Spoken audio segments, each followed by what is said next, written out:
Welcome to another episode of Gay Men Going Deeper, a podcast by the Gay Men's Brotherhood, where we talk about everything personal development, mental health, and sexuality. I am your host today, Matt Lansadell, and we are joined by Dr. Chris Horan. Welcome, Chris. Hello, Matt. Hello. So today we are going to be talking about the sensitive gay man. We're going to be talking about sensitivity. This is not a very common thing people talk about. And Chris and I have courageously chose to bring this topic to the forefront and explore this together because both Chris and I are both highly sensitive people. So we wanted to talk a bit about what it means to be sensitive, the science and the stigma of sensitivity. And we're going to share a little bit about our story, how Chris and I met, how we have worked together professionally, and we're going to talk, like I said, about the science and the stigma of sensitivity. We're going to share our stories of what it's been like growing up as sensitive men and sensitive boys, and then we're going to explore some unique challenges of being a sensitive man. Specifically, it is different for men and women, the way that sensitivity is socially conditioned. And the appropriateness of displaying sensitivity is different between men and women. So we'll be unpacking that. And then we're going to also look at the similarities between gay men and highly sensitive people and the similar struggles that we share between each other that come from our social conditioning. And then we're going to unpack the challenges and the benefits of being a highly sensitive person. So we're happy that you're here with us today because who knows, this may be you. And we'll go from there. So I want to just share a little bit about Chris. He is a clinical psychologist who sees adults who are experiencing a range of mental health, lifestyle, and relationship difficulties or difficulties adjusting to change. He specializes in addressing emotional difficulties such as depression, anxiety, shame, stress, or burnout related to being a highly sensitive person. Registered as a clinical psychologist with the Psychology Board of Australia and Medicare, Chris holds a doctorate in clinical psychology from the Australian National University, in addition to a bachelor's of chemical engineering and commerce from Monash. For his doctoral research, Chris designed, developed, and evaluated resilience training programs for the NSW police force. Through this research, he developed a deep understanding of resilience. He especially enjoys using this expertise to support his clients to establish the foundations for a more fulfilling, productive, resilient, and healthy life. He grew up in a community in which his sensitivity was seen as a problem to get rid of instead of something to be understood and embraced. After a long-term relationship breakup, he awoke to the need to value this part of himself, and he went on a journey to self-discovery, drawing on his understanding of what makes people resilient. In his spare time, Chris can be found meditating, working out in nature with friends, hiking, or at the beach, or walking the streets of Melbourne with his adorable puppy, Yuko. Awesome. So, where do we want to begin? We have a lot to share. Let's share the story of how we met. Do you want to share the story? Right.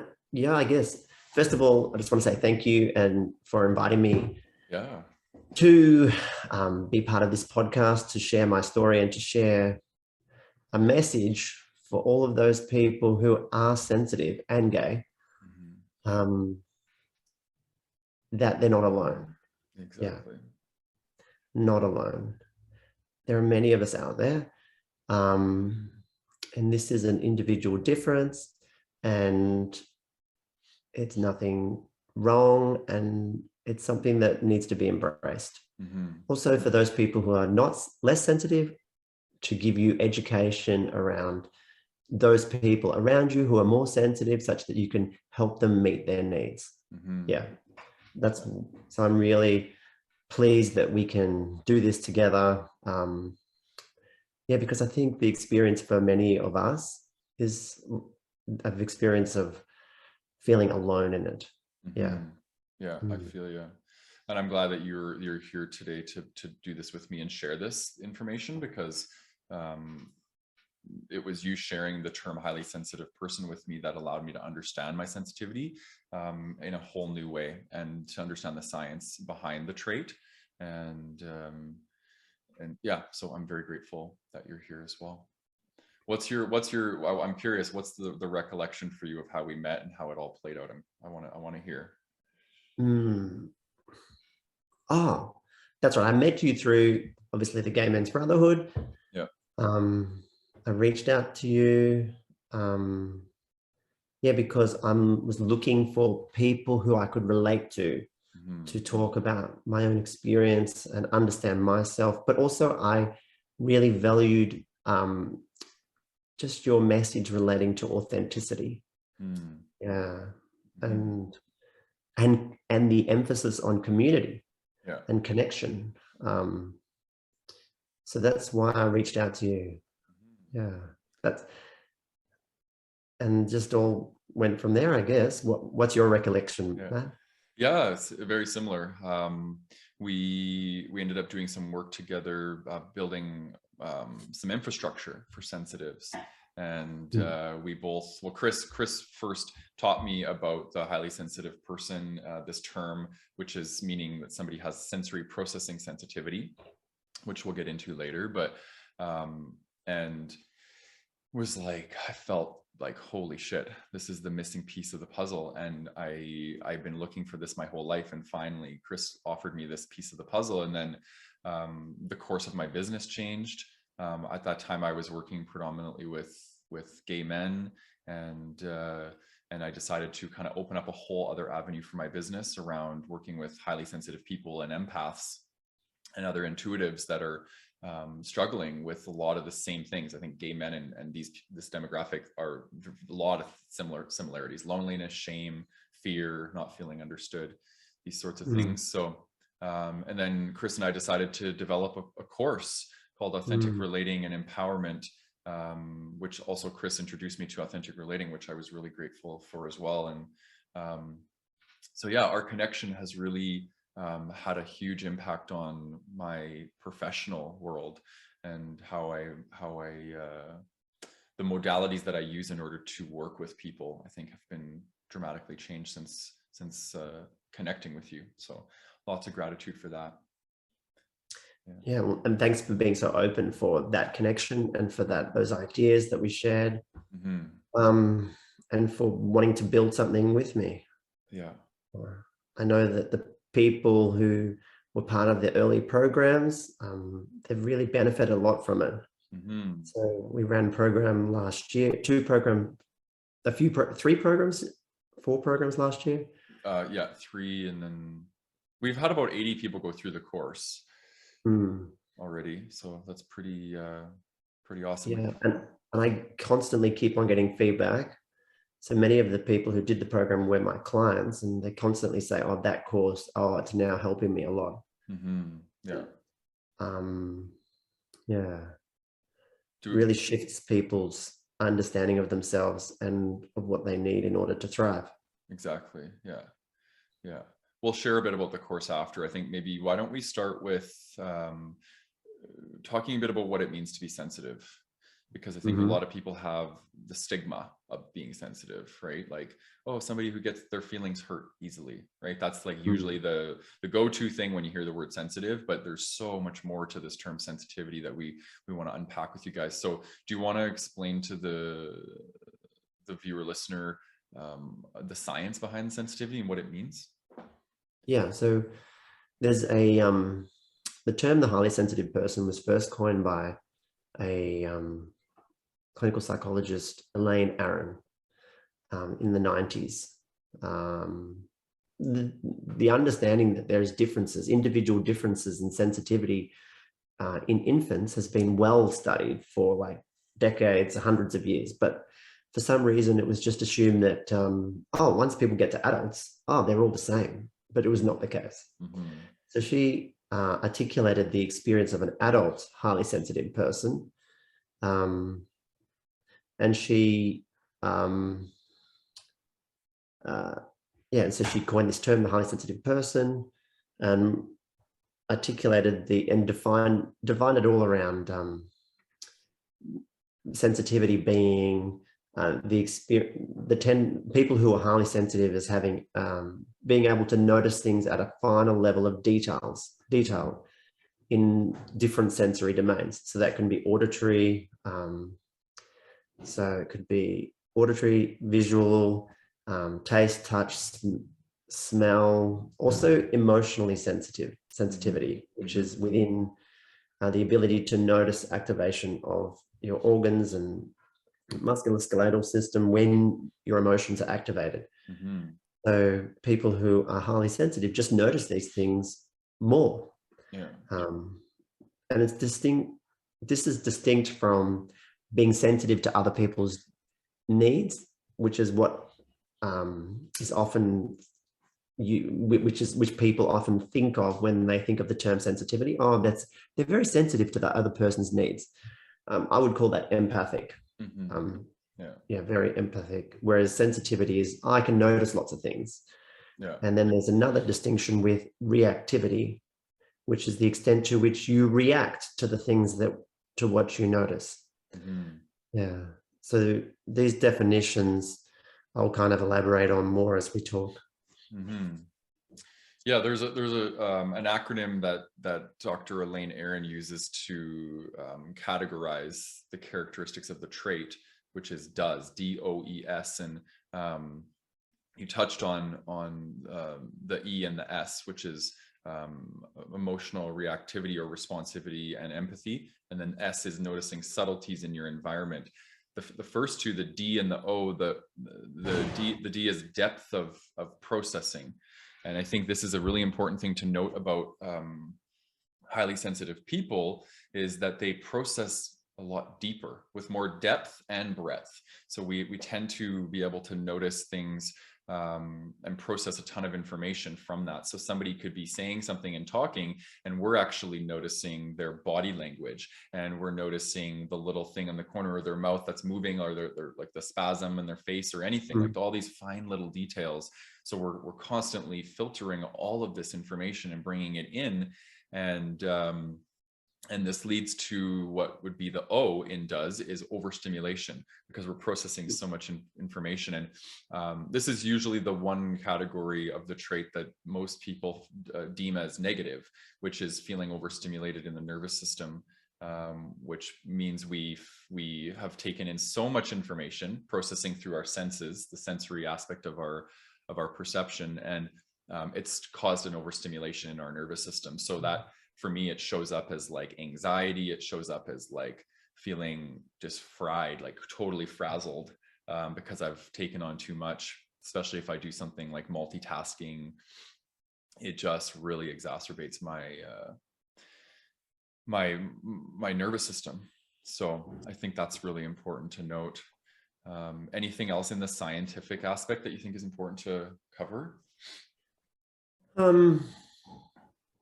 I guess the main thing from a scientific point of view is that it's well understood that, well, the research is very clear that being sensitive does not mean that a person will have worse outcomes in life. It really comes down to having a good fit between one's nature, their sensitivity, and their environment, particularly when they're young. So if someone is highly sensitive and they are supported in getting their needs met, particularly to be supported in helping them to understand their emotions and to manage that overstimulation, then the research shows that sensitive people get better outcomes than less sensitive people. However, and so sensitive people thrive in that context. However, if a highly sensitive person is not supported in getting their needs met, they wither. So they get worse outcomes. And this matches up to a metaphor that another researcher, pediatrician, Thomas Boyce, I came up with, which is the metaphor of the orchid and the dandelion. The orchid being the highly sensitive person and the dandelion being the less sensitive person.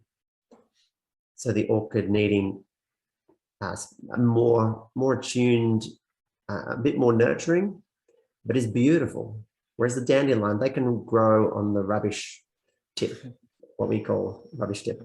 And, you know, they don't need that special nurturing, but they're not as special as the orchid.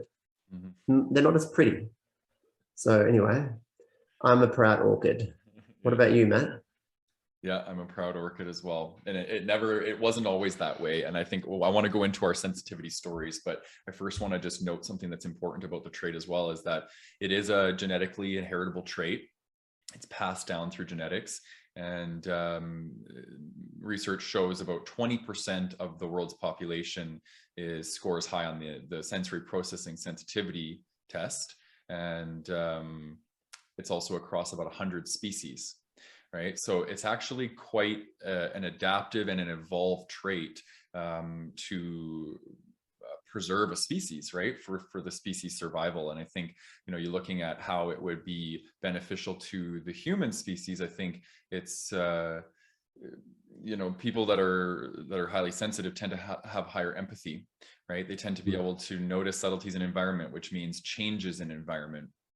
A lot of people that are highly sensitive, they also report being able to kind of feel things before they come, right? And this is important for the evolution of our species, because we want to be able to be empathic, be compassionate with one another. And I think the sensitive people on this planet are teaching people how to do this, and how to display empathy towards each other, and also kind of being able to be the bullshit detectors of this planet, knowing, you know, noticing the things that are happening in, you know, maybe behind the scenes that other people wouldn't notice. Yeah, it's a bit like I think that reminds me, kind of like we can be the canaries in the coal mine. Yeah. Do you want to explain what that means? Well, in the olden days, and they'd put these canaries in the coal mine in case the oxygen level was dropping too much. And the canaries would kind of drop dead if the oxygen level got lower. Well before a human being, the oxygen level got to a level that a human being would be affected by the oxygen levels being low. So I guess if you ignore what the sensitive person is saying, you'll miss the message. Miss important information. So we detect things, and we tell people that, hang on, this is an issue. And if people shut us up, you know, it's at the detriment of society, really. Yeah, it's important, because whether you identify with this trait or not, I think if you look at 20% of the world's population scores on the trait, I think that's 1 in 5 gay men is going to score on SPS, right? So you're dealing with other highly sensitive people, you know, in the dating pool. You might notice that, you know, somebody's just different. Their nervous system's different. They might be more anxious. They might be more whatever, just more empathic, these sorts of things. So it's good to know who you're dealing with, whether you're sensitive or not. And then for the people that are sensitive, just knowing that you're not alone. There's 20% of the gay community is going to score in the sensitive domain. So it's pretty big number, right? Absolutely. So why don't you share with us, Chris, what your sensitivity story, like, how did you learn to become you were sensitive? What was it like being sensitive as a child for you? Well, I think people used to tell me that I was sensitive as a young person, but it really wasn't welcomed. It was like talked about in the context of, well, why can't you just be like your brothers? Yeah, what's wrong with you? Come on, just get on with it. And there was a lack of understanding of, well, I'm just different. And but it really hurt me to get those messages, because the cost was it turned me against myself. Instead of actually understanding and valuing that I'm just different, my self-esteem was lowered. My willingness to stand up for myself was reduced, because one's ability to get their needs met becomes compromised if they're told that their needs aren't valid. So that was my experience of just wasn't a happy or it wasn't a happy childhood in many ways. Happiness, although it would fluctuate. So what throughout my childhood and even my early adulthood, I would notice that there were certain people for whom they would notice my needs and they would welcome and embrace them, and they would help me meet them. And when my needs were met, I thrived. I remember before I became a psychologist, I was working in a corporate job, and the CEO of the company I was working with, he kind of protected me from all the political machinations, and he kind of backed me in a way to take advantage of that sensitivity. And we did amazing work together.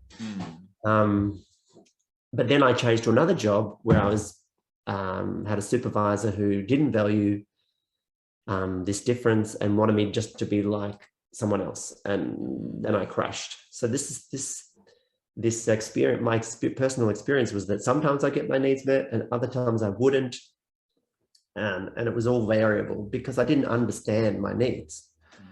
And then I had then I got into a relationship where once again I was told that you're too emotional, there's something wrong with you, why can't you be like other people? And once again, this was very disempowering. It led me to a state of great vulnerability. And it was only after the end of that relationship that I came across the term the highly sensitive person. When I was through doing some therapy relating to grieving the end of that relationship. And at the very same time, also, I was doing my doctorate in clinical psychology, and I was looking at what predicts resilience, and the greatest predictor of resilience is neuroticism. So people who are more neurotic are less resilient. And I said, well, why do people become neurotic? And so I asked this question, and I looked into the research, and it became very clear to me that the people who are most neurotic are the people who are highly sensitive but traumatized and invalidated in their sensitivity. So, then I raised the question, well, what about if we changed the trajectory and the sensitive people were supported in getting their needs met? Voila, no longer neurotic. Interesting. So, and this means that this is basically 20% of the population empowered to live healthy, emotional, and physical lives. So this became a big focus of my work on how to kind of support myself in valuing my needs as a sensitive man and how to help others. And that's brought me really pretty much to where I am too. And then I kind of looked into what's required for a sensitive person to thrive. And that's how I kind of came up with the program design with you. The two central elements being emotion regulation and authentic relating. So there's my story. It's still a work in progress. I still do fear displaying my sensitivity from time to time because I fear other people putting me down and criticizing me because of so many memories of that experience. But I'm learning to be braver. This is a good step in that direction. It takes a lot of bravery to come on a podcast and share your story. So mine is a little similar to yours. I think I describe my upbringing as like almost like everything was in like high definition or like Technicolor, like everything was just intense. My whole upbringing was intense. I felt things intensely. I smelt things intensely. I saw things intensely, bright lights, loud noises. All these things were really activating for me, and I had no idea. So I just thought that this was how I was, and that for a long time I thought there was something wrong with me. I felt defective. I felt broken. I felt like, why am I always just feeling dysregulated and overstimulated by the world around me? And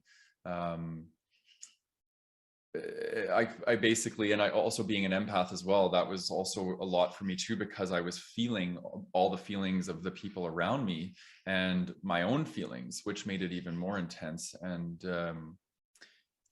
so I think I learned very quickly from a young age to shut off my emotions and dissociate from a young age. And I also experienced childhood trauma, which I've talked about in previous episodes. And I just learned to dissociate. I learned to shut off my ability to feel, to be connected to my body. And I was using drugs and alcohol as a way to cope with the intensity of everything, and kind of numbing myself out. And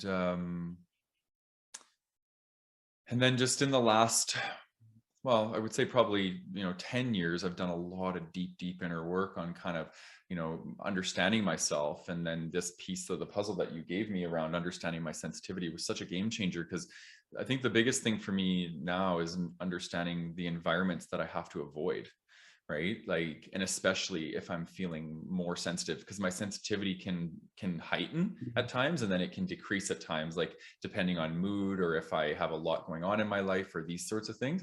And when I'm more susceptible to my my sensitivity, I have to avoid environments that are too intense for me. So really, like the orchid, like you said, understanding my sensitivity and the environments that are going to make me thrive was a game changer for me. So now I don't put myself in situations where, well, I'm not valued by the people around me, right? And where people don't understand my sensitivity. I think I don't hang out with those people. And so that's been a big part of it. So being around other sensitive people, learning about the trait, and then being around other sensitives has been such a huge game changer for me, because I know I'm not alone. And it feels so good to be around other people who see the world and experience the world the same way that I do, or at least similarly as I do. So yeah.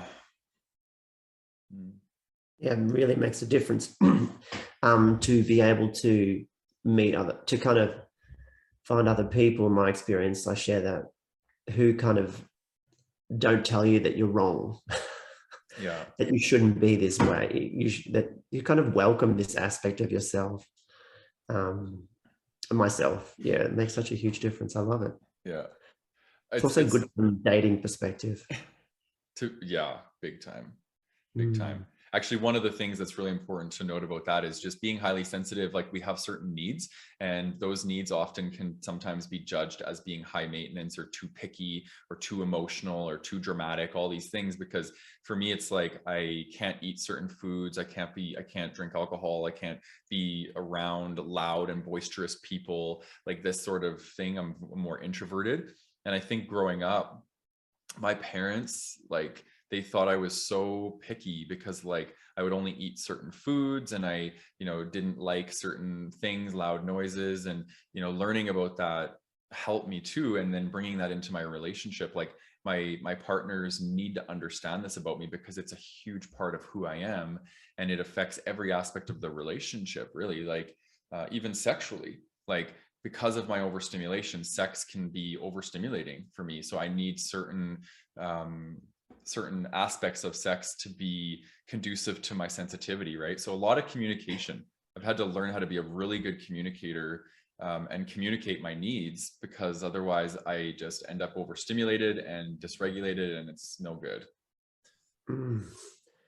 Definitely. On just a little side note, Elaine Aron, she, in the research, has identified that not all sensitive people are introverted.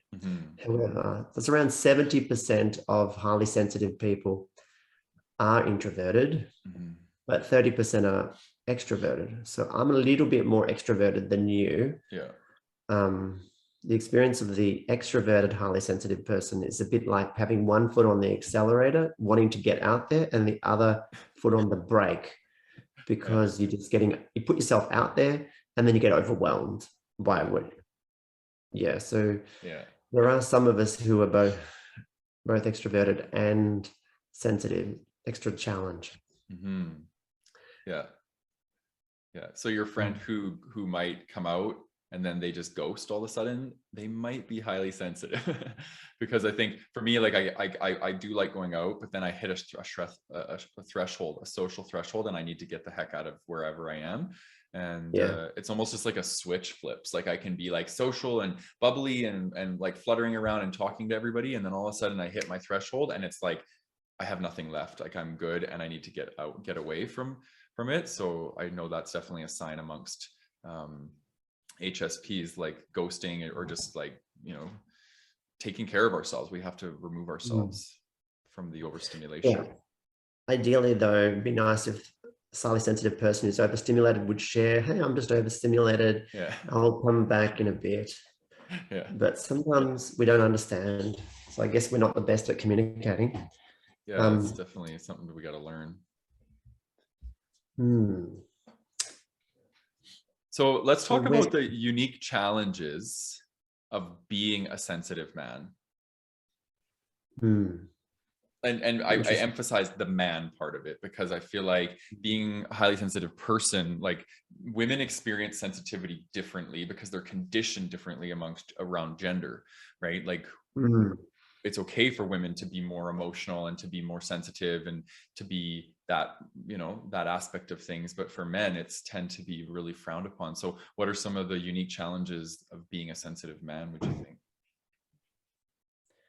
Well, yeah, exactly. When the gender socialization doesn't really support sensitive men, in many ways, it kind of undermines the health of the sensitive man. To be told that you shouldn't be sad or shouldn't be fearful, and then to suppress these emotions just gets in the way of getting your needs met. So yeah, the sensitive man is basically constantly told that there's something wrong with them. Well, particularly start off being a boy, a sensitive boy. Oh, there's something wrong with you. What's wrong with you? Why can't you do it differently? Yeah. So self-esteem gets crushed. You're not getting your needs met. Just very lonely. Yeah. These are the unique experiences of the sensitive boy, in my experience. What about yourself? I think there's a total disregard for the nervous system. I think it's all like when the way that the sensitivity shows up for people is it can show up like avoidance. It can show up as like withdrawal. It can show up as overstimulation. It can show up in all these ways. And I think that, you know, oftentimes you hear parents being like, oh, just toughen up, or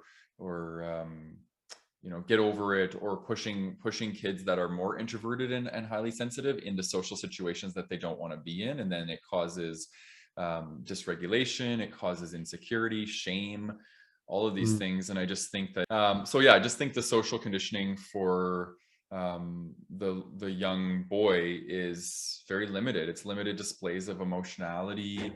It's asking them to deny who they are. It's, you know, poor displays of empathy, right? And I just think our culture is so easily like labeling young sensitive boys as weak, right? Because the way that we value what is strong is repression, right? Repress who you are, deny who you are, don't show emotion. So I think there's a lot of work to do in society around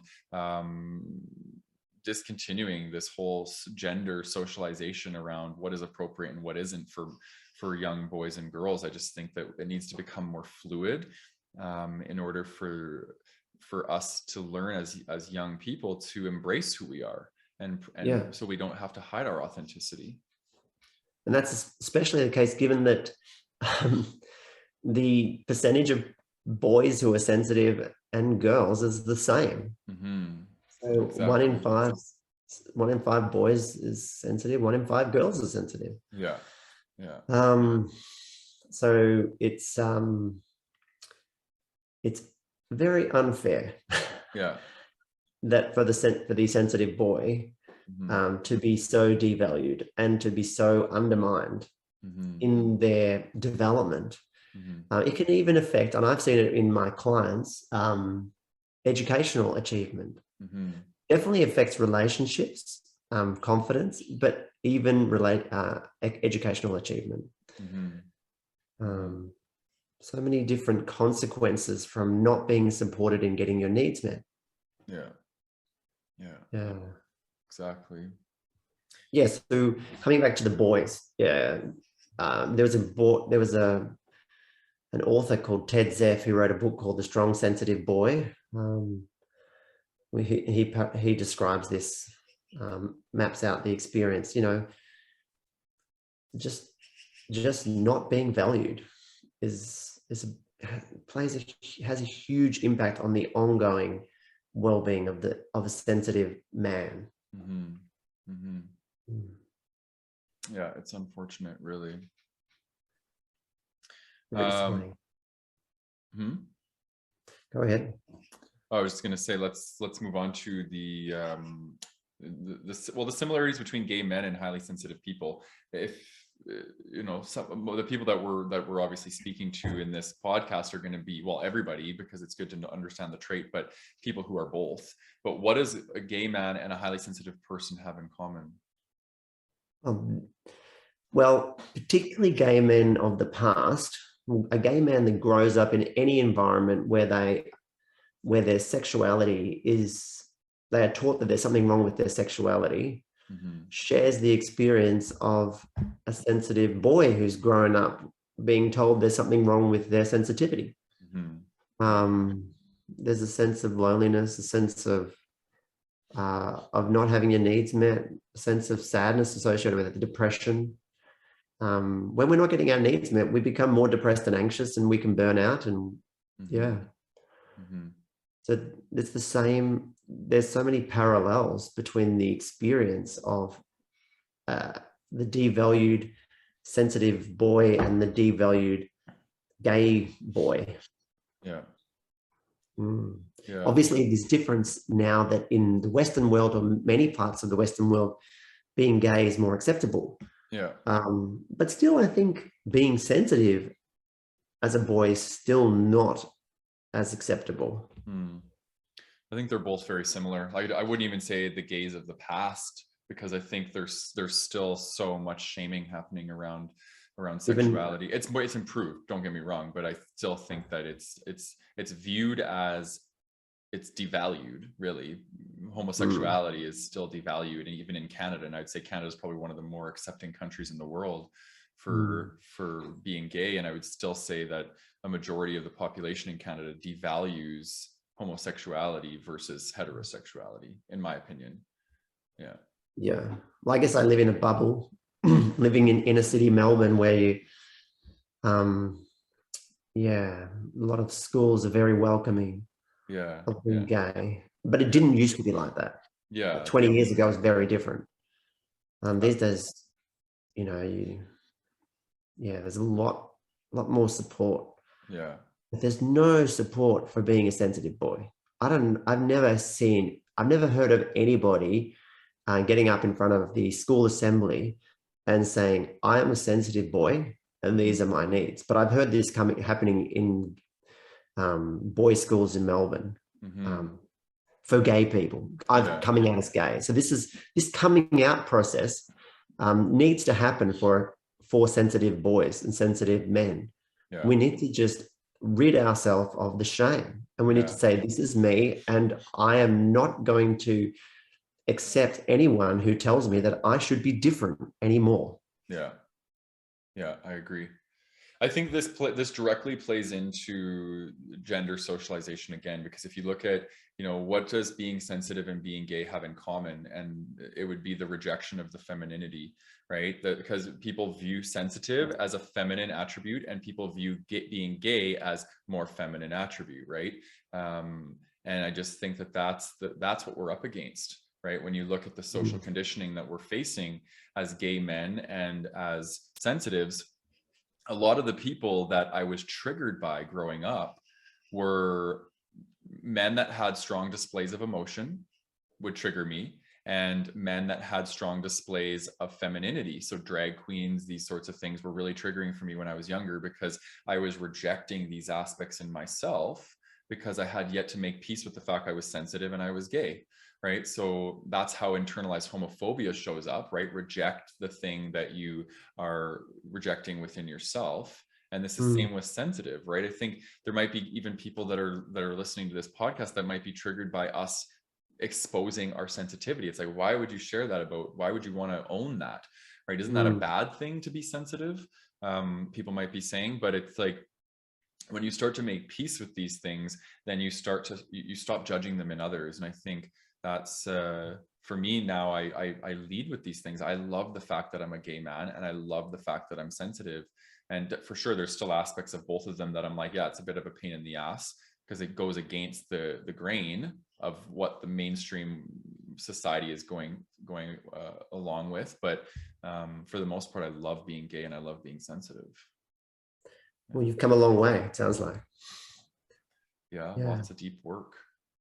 And healing trauma has been huge. Like, without you made such a great point earlier, like, you know, trauma does, you know, somebody who's a sensitive person who's experienced trauma will become more neurotic. And I think that neurosis is like, it creates so much disruption in our relationship functioning, and in our relationship with ourselves, and work. Like, every aspect is affected when we're more neurotic. And I think the more the trauma healing that I've done has had such a huge impact on my functioning, because now that I've healed the trauma, because I think trauma shows up similarly in the body as an overstimulated sensory processing sensitivity, right? It's like overstimulation, it's like hypervigilance, these sorts of things. And I think once you remove the trauma out of the body, you're left with managing your SPS, and it's made it so much easier to manage my SPS without the trauma kind of looming over. I think that definitely healing the trauma makes a huge difference. I think the access to do that, or the motivation to do that, becomes greater once we rid ourselves of sensitivity phobia. Yeah. So just in the same way as internalized homophobia prevents gay men from having healthy relationships, and putting themselves out there to meet other men, sensitivity phobia prevents sensitive men from having access to well-being and health. So we need to, first of all, reject all the messages and fully own our sensitivity, and so that we don't constantly fall back into re-traumatizing ourselves or allowing others to re-traumatize ourselves, because we need boundaries. We need to stop allowing the people in our culture, in our circles, from telling us that there's something wrong with us. It's the same thing as gay men had to stop. Gay men had to put boundaries up with people who were saying that they shouldn't be gay. No. And sensitive men also need to do the same thing.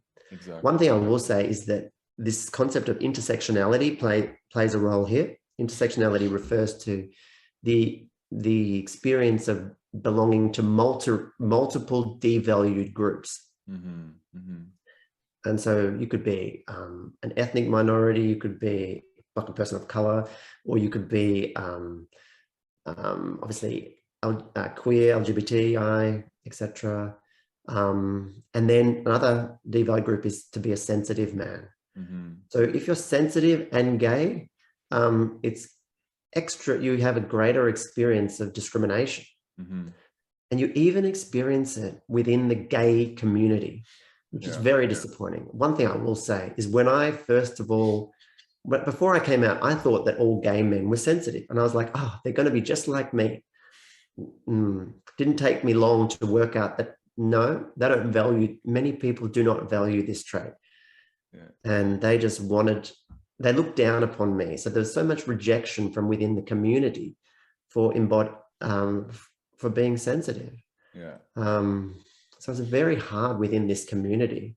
There's not much space for a sensitive gay man at like a club or a bar. These environments are highly overstimulating. And if you're using drugs and alcohol, you often disconnect from your emotional self. So you're not honoring your needs. You make so many great points. I think it's been such a game changer for me to incorporate acceptance around my sensitivity. I think people, even the people that are listening to this, I don't want people to think that 20% of the world's population is sensitive and that's it. We're talking about sensitive as far as the processing sensitivity of the sensory dynamic, right? The SPS. But I would say it's higher for people who are connected to their sensitive nature, just being sensitive in general, emotionally, being sensitive to the needs of others. I think that's even higher. And I think the reason why I think it's devalued in the gay community is because they haven't, a lot of gay men haven't connected to that part of themselves, right? That deeper emotional part of themselves because of maybe trauma or shame or these sorts of things. And I think that what I'm experiencing now is like, the more that I'm embracing it and leading with it, it's almost like people, and not just from me, obviously, but I feel like there's a lot more consciousness in the gay community. At least that's how I'm experiencing it. A lot more people that are learning to value these things. And I hear people talking about the traits that they want in a partner, like even in the gay men's brotherhood. And a lot of them are the traits that sensitive men embody, right? More empathy, more understanding, somebody who doesn't want to just get fucked up on the weekends and drink and party and these sorts of things. And so I do think it's shifting. And I think our time to shine as sensitive men is like, it's coming, you know what I mean? Like we're being more understood, and the traits of who we are authentically are being valued. And I just think that's also because other gay men are doing the work too, whether they're sensitive or not, they're doing the work to connect with their emotions. So when you connect deeper with your emotions, it's easier for you to want to connect with other people who are emotionally available too, because you're not triggered by their emotionality, right? You're like, oh yeah, like I've worked on this in myself, so now I want to see it in others. At least that's how I'm experiencing it. I might be totally off the mark as far as the majority, but I'm experiencing it that way, which feels nice. Yeah. So if people people really value, there's so many traits that people, or so many aspects of being sensitive which are valued. This is the ironic thing. Being sensitive provides access to being able to attune to the needs of the people around us, and we offer so much to the world. And the general population does value a lot of that. Yeah. But often and I think there's a documentary that Elaine Aron did, and she spoke to Alanis Morissette, who identifies as a highly sensitive person. And she said, oh, everyone wants this part of me, but they don't want this part. Yeah. They don't want the sensitivity, the emotional expression. They want my magical music, but they don't want this. Exactly. But we don't come as two people. We come as one. Yeah. So we have so much to offer, but we can't give that to the world if this other part of us, if we're told that we just have to fit in. Exactly. Yeah. And most, well, not most, but I would say a lot of the people that are highly creative are highly sensitive. I wrote a definition on my Instagram page of what sensitivity means to me. And I define it as a gift that allows you to be highly attuned and perceptive of yourself and your environment. And I think that that's really the gift that we've been given, you know, is the ability to be able to be very highly attuned and perceptive to what's going on, both within us and within other people. And I think that's a really, really powerful gift to have when it's understood and you can work with it and embrace it. Yeah. And when you are owning it and when you understand it, you have access to this gift. Yeah. So the term dissociation, I think, is an important term to define for people. The experience of disconnecting from one's emotional self, one's body, because people dissociate because their body is in distress. And if they have no other way, because they're not getting their needs met, if they have no other way of dealing with their emotion, children dissociate. And this is a hugely problematic thing and behavior, and it's unconscious and automatic. Sensitive people who are dissociating do not have access to these gifts. Yeah, exactly. So we must reconnect with our body, and learn to deal with, so the emotions, our emotional experience arises within our bodies.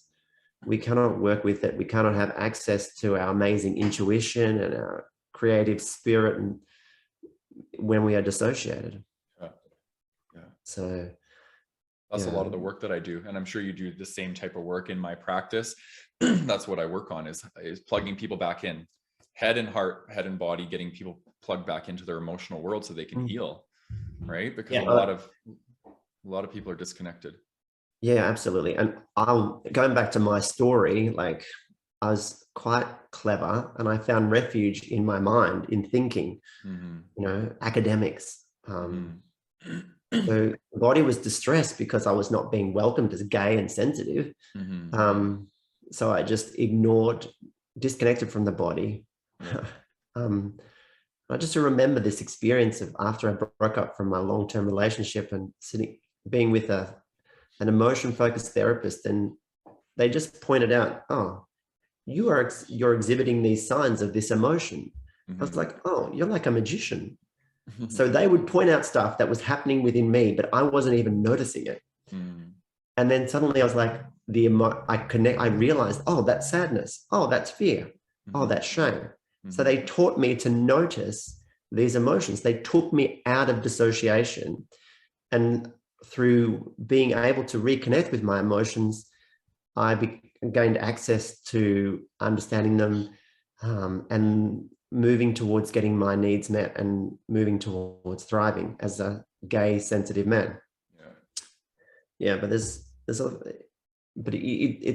often, and that experience of having someone to help you to reconnect with your body, sometimes you may need some extra guidance on that from a therapist or coach on how to do that. Yeah, I agree. Okay, let's go into the challenges of being highly sensitive. What are like the top few challenges that you think you face as a highly sensitive person? Well, yeah, I think I just mentioned one of them, dissociation. And so dissociation comes under the guise of emotion regulation. Yeah. And yeah, so essentially sensitive men who disconnect from their bodies aren't regulating their emotions. They're not getting their emotional needs met. They become depressed and anxious.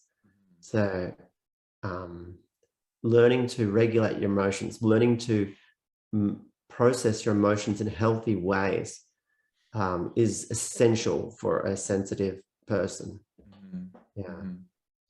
Without that,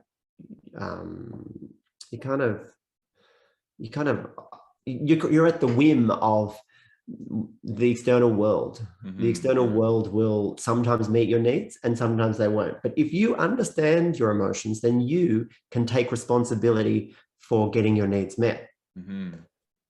So this is the process. This is a central element of empowering yourself as a sensitive person. Yeah. To learn about your emotions, to learn to regulate them. Yeah, I think for me, probably one of the biggest things was FOMO, fear of missing out. I think when I was younger, I was betraying myself. I wasn't respecting my sensitivity because I actually didn't even know I had it. I felt it, but I didn't know what it was. And I was putting myself in environments where I was fitting in, but I wasn't. They were overstimulating me. I was like feeling like all crazy and like going to the club or the bars or being around a ton of people, doing drugs, drinking, these sorts of things. And then I went through a period where I had to learn about my trait and I had to be mindful of the environments I place myself in. So that would say, I think that's a challenge. I'm limited in the certain places I can go or certain things I can do because of my sensitivity. And that for a long time was a real big, it affected me. But I think that's also because I was younger, I wanted to party, and now I'm in my mid-30s and I'm like, I don't value those things anymore. I want to be out in the mountains hiking and I want to do all the things that are conducive to my sensitivity. So I think just maturing for me has been a big, it's helped me embrace my sensitivity because I don't want to do all the things that aren't really that are going to set me off as a sensitive person.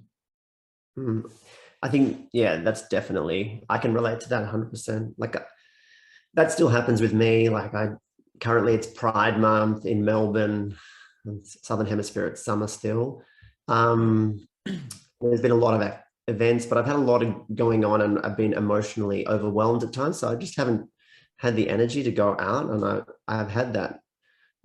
Well, they call it FOMO. I sometimes call it SOMO, the sadness of missing out. I've been wanting to be in it, but I just haven't had, it just hasn't been right for me to go to these events because they're very overstimulating. Yeah.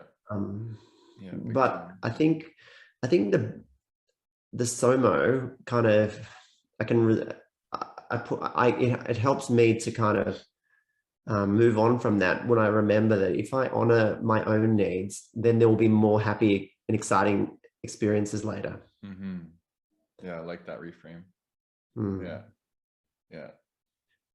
Yeah, I would say another one for me is relationships. Relationships have been hard because of my trait, but I've only been in one relationship now since understanding my trait, and that was when I just learned about it. I just started dating Ben when you and I kind of started connecting and learning about this. So I feel like my next relationship, I'm going to just really own it and be like, this is who I am. This is because it's not easy teaching somebody about your limitations without feeling shame, right? Because sometimes there's limitations about being sensitive. There's also a lot of benefits about being it. So anyways, I think that now I'm a lot more confident. I don't have shame around my sensitivity, and it's going to be easier to be able to teach my next partner about my sensory processing sensitivity and how I need to be treated, how the needs I have, the unique needs that I have, and how they can, show up to accommodate those needs to a certain degree, right? Yeah, it makes a lot of sense. It's really hard in order to do that, of course, it's really hard to do that if you don't value yourself. So I think the journey before moving into having a healthy relationship, one needs to value oneself and one's difference, and understand how to get one's needs met. And I think the training ground, like for a healthy relationship, is friendships. So you don't have to get into a one-on-one exclusive intimate relationship with somebody to practice this. Ideally you start with expressing your needs and your sensitivity needs in the context of friendships. And if you find your friends don't value this, then you might need to educate them and request respect. And if they don't want to respect, then you may need to change your social circle a bit. Yeah.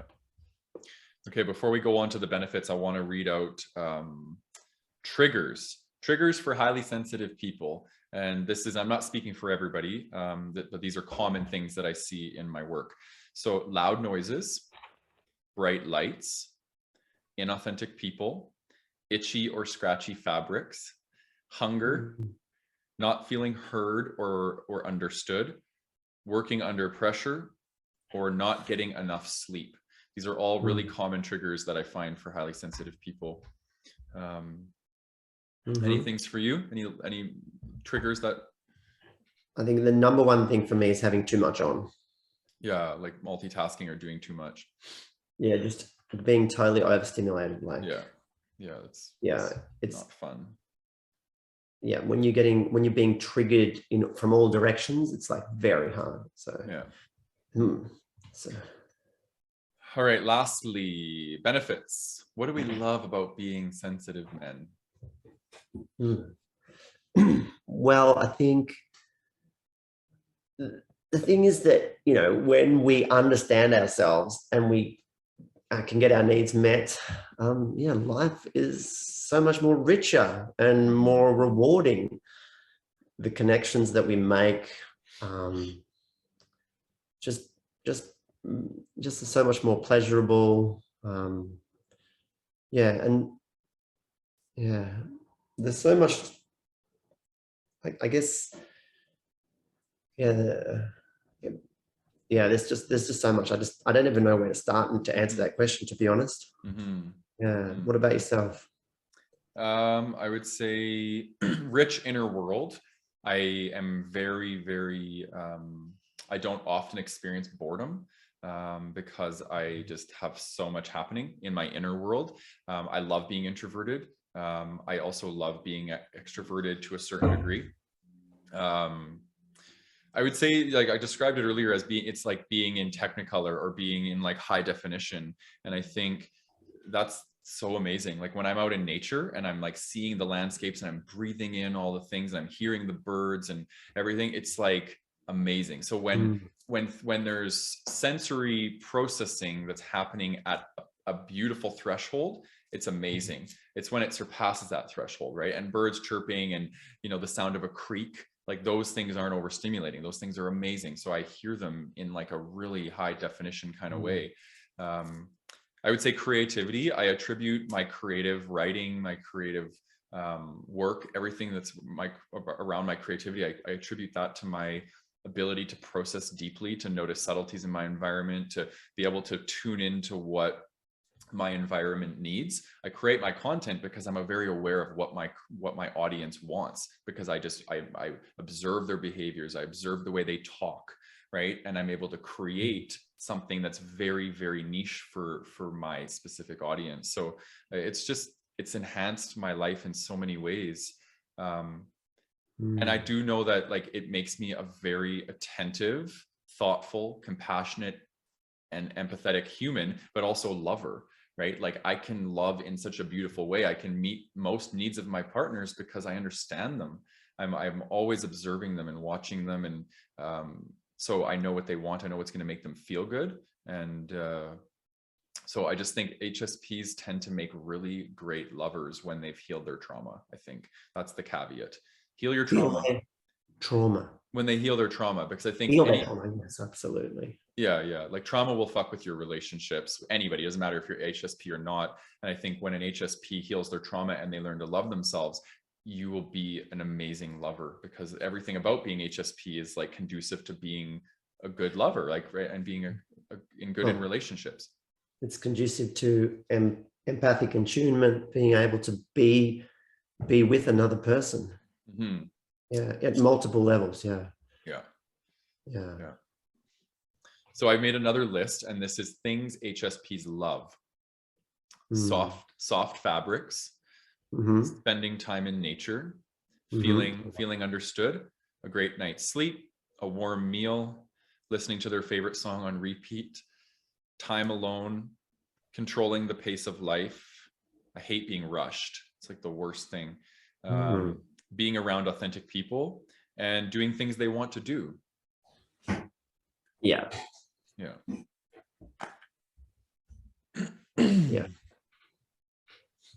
Okay, so before we wrap up, let's share the course, the ARE course. What do you have to say about the ARE course? All right, so we created the course last year. The course runs for over an 8-week period, 2.5 hours a week. There is a 1-week gap in week 5.